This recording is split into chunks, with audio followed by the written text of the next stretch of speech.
All right, Shalom. First and foremost, I want to start this lesson by giving all praises, glory, and honor unto Yahweh Bahasham, Yahweh Shai Bahasham, Racha Kodash. Double honors to our elders and apostles of Great Millstone, who taught us all this truth and who also rule and teach well. And Shalom to Allah Achim in his truth and sincerity, starting with the 144,000 and the 1/3 of the nation of Israel, which we are fighting to be a part of. This is your brother Khabar Yakal coming back, Lord willing, with another quick and edifying lesson. And the title, as you can see, is "Few There Be That Find It." All right, few there be that find it, and this is just a topic, that I go into every now and then because you can never go into it enough. Of only a very few number of people, of individuals, all right, will be saved. Okay, and salvation is only for the nation of Israel, which are you so-called blacks, Hispanics, and Native Americans, all right, and also Israelite foreigners. Okay, salvation is only given to you, all right. And when I say Israelite foreigners, you got our people scattered throughout the whole planet Earth, among all people, even looking like all people, but their seed line goes back to Abraham, Isaac, and Jacob. They've just been scattered due to the curses of Deuteronomy 28. All right.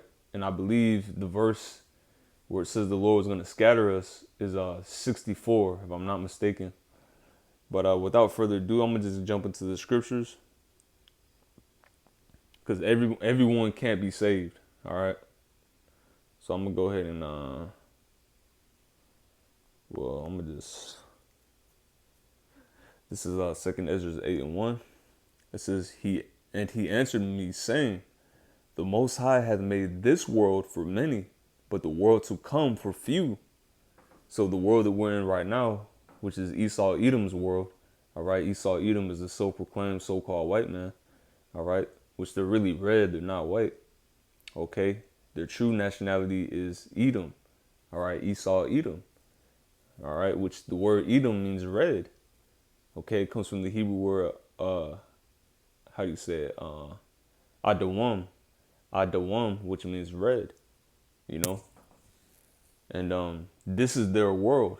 So this world that we're living in was made for many.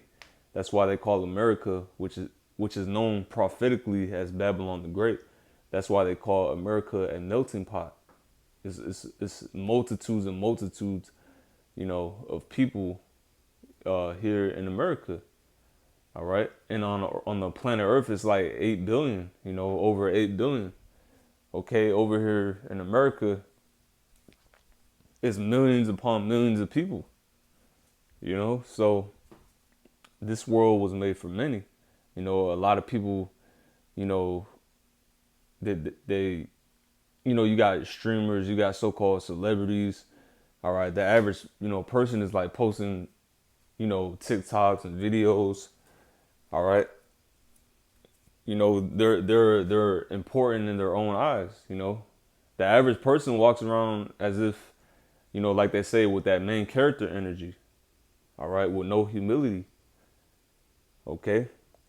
But that's why he said he made this world for many, but the world to come for few. All right, the meek shall inherit the earth. All right. So I'm going to go ahead and get in the next chapter. All right, 2nd Ezra 9:22.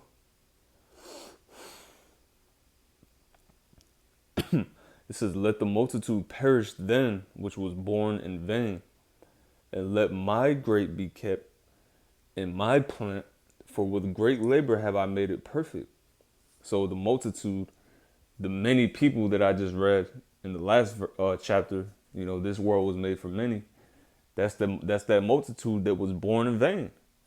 All right, and the Lord is gonna, let them perish. All right, He's not gonna save the multitudes of people.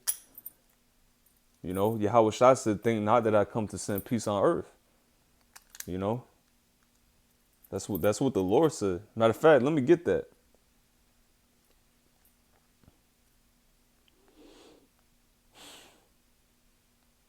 For edification's sake. This is Matthew chapter 10 and 34. It says, think not that I am come to send peace on earth. I came not to send peace, but a sword. In the NLT, don't imagine that I came to bring peace to the earth. And a lot of people imagine that, you know. That's why we call them wacky tacky Christians. You got millions and millions of so-called Christians, which the real Christians are the Israelites, you know, the believers of Yahweh Shai, all right? But you got millions and millions of so-called Christians that think anyone could be saved, that think, you know, the kingdom of heaven is for everyone. The world to come is for everyone. No, the world to come is only for a small number, you know, namely the 144,000 and the 1/3, you know, which the 144,000, that's going to be the government, which are all men, the kings, you know, starting with the 12 apostles. Those are going to be the kings and, you know, rulers of the next world. And then you got 1/3, which consists of men, women, and children of the nation of Israel that will be saved. But 1/3, in comparison to the 2/3 that's going to be destroyed, is a very small number. Like a grain of sand, you know? But Yahweh Shah said, don't even think that. Don't even imagine that. It says, I came not to bring peace, but a sword, meaning destruction, judgment. That's what he's coming back to do. All right? So I'm going to go ahead and get Luke 13:24. Luke chapter 13 and verse 24. Strive to enter in at the straight gate, for many, I say unto you, will seek to enter in and shall not be able. You know? So in the NLT it says, work hard to enter the narrow door to God's kingdom. For many will try to enter, but will fail. So that's a message from our Lord Yahweh Shai to us, Lord willing, we're of the elect, to work hard, you know, to give diligence. Like Peter said, you know, excuse me. For if you do these things, you will never fall. All right, because that's our goal. It's kind of like boxing, how they say the goal is to hit and not get hit. Well, in the truth, you know, the goal is not to fall, you know, not to fall out. Okay? That's the goal, to walk this path without falling off of the path. All right? So, which is a fight. That's why it says work hard, strive. Let me get that word, strive. You know, I believe it goes into the fight. Strong's G75. Agonizamai. Agonizamai. This is to enter a contest, contend in the gymnastics games. All right. So when you look at contest, competition, struggle. Another word for struggle is a fight. When two wrestlers, you know, are going at it, they're struggling, they're fighting. You know, just like when Jacob, our forefather, whose name was changed to Israel, wrestled the angel. All right, till the breaking of the dawn, and then that's when his name was changed to Israel. All right, but we're in the same stead in a way. Okay, it says to contend with adversaries, fight. In Ephesians, the 6th chapter will tell you we're up against a lot of adversaries. All right, spiritual wickedness in high places, the rulers of the darkness of this world. All right, the shadow government. There's wicked elites, you know, setting up all type of rituals and, you know, casting spells, you know, putting out lies, misinformation, doing everything, you know, to disrupt what we're doing. All right. But that's why it's a fight. He says, strive to enter in. You know, this is what we're up against. All right. In the Ecclesiasticus, the 2nd chapter, you know, it says, when thou come to serve the Lord, prepare yourself for temptation. So part of that, you know, what we're involved in this walk is that persecution, you know, is that temptation and struggling against adversaries. All right. Metaphorically, to contend, struggle with difficulties and dangers, to endeavor with strenuous zeal, strive, to obtain something. So there's something that we got to overcome, all right? And that's this world. That's this flesh. Just like Yahweh Shai, he overcame the world, and he overcame the flesh, and he overcame death. So we're in that same fight right now. That's why I said fight the good fight of faith. All right. And that makes me think of 2nd Ezra 7, where it goes into that path that's so narrow, only one man can walk at a time, which that's the straight gate. But it says, how can a man get that inheritance, that pretty much, the kingdom of heaven, all the good things, the honey, the sweetness, the crown, all right, the immortality. How can a man get that if he doesn't face the danger? All right. Face the difficulties and dangers. All right. Speaking to myself first and foremost. So that was it on that. Of course, Matthew 7:13.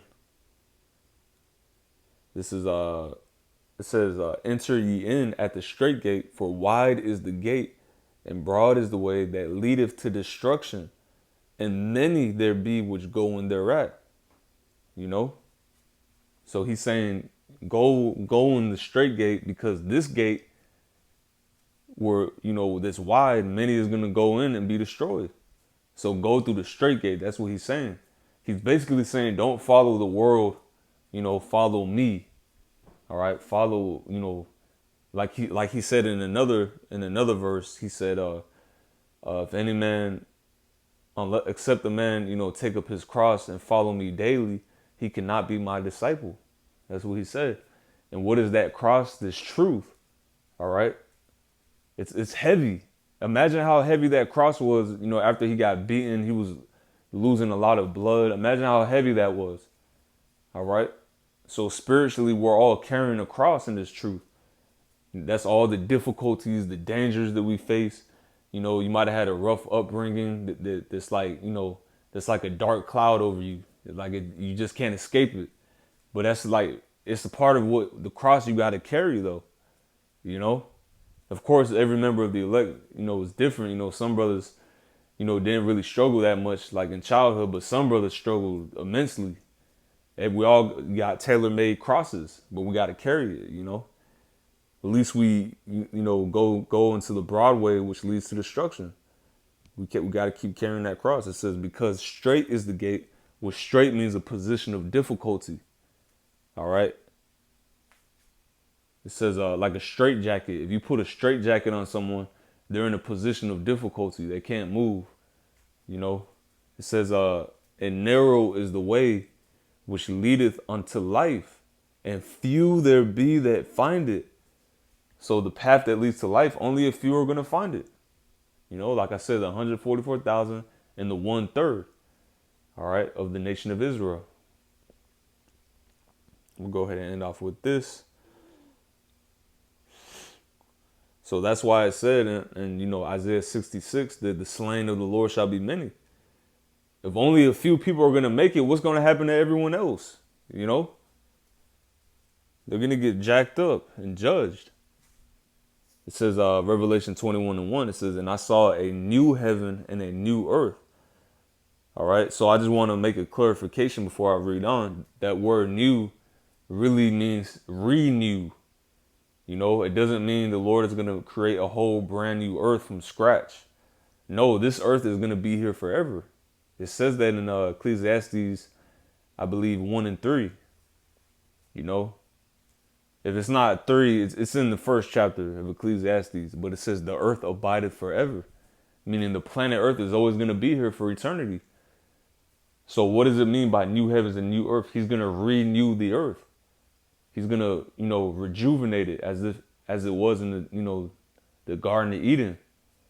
All right. The earth is going to be made a paradise again when America is destroyed, all right, by nuclear missiles, which, like I said, America is Babylon the Great. When Esau is taken out of power, the other nations, they're going to be put into slavery. All right. They're going to be shackled up. That's when, the earth is going to be a new earth, a new heaven and a new earth. It says the fashion of this world passeth away. Okay. So it said, for the first heaven and the first earth were passed away, and there was no more sea. That's the spirit too, because I said the fashion of this world passed away. I didn't even know it says the first earth was passed away. See, it links up. That's a precept. But the point is, it says, and there was no more sea. When you read Revelation 17, it tells you the sea represents a multitude of people. So when it's all said and done, when America's destroyed, after Jacob's trouble, the great tribulation, all the people who took the MOTB are going to be destroyed. All right. There's going to be no more sea. The earth is going to be, empty. All right. We're going to be able to enjoy a quiet earth, just like Noah did. After the flood, when the ark, rested on Mount Ararat. All right. They enjoyed a peaceful earth. They got to enjoy repopulating the earth. It was peaceful. The Lord is going to give us the same, reward. All right. But even better, because we're going to have superhuman bodies. All right. On top of it, he's going to put crowns on our head. All right. It's going to be like how Noah got rewarded, but on steroids. But Lord, this lesson was edifying. Once again, giving our praises to Yahweh, Ba'ashem Yahweh Shai, Ba'ashem Rakagash.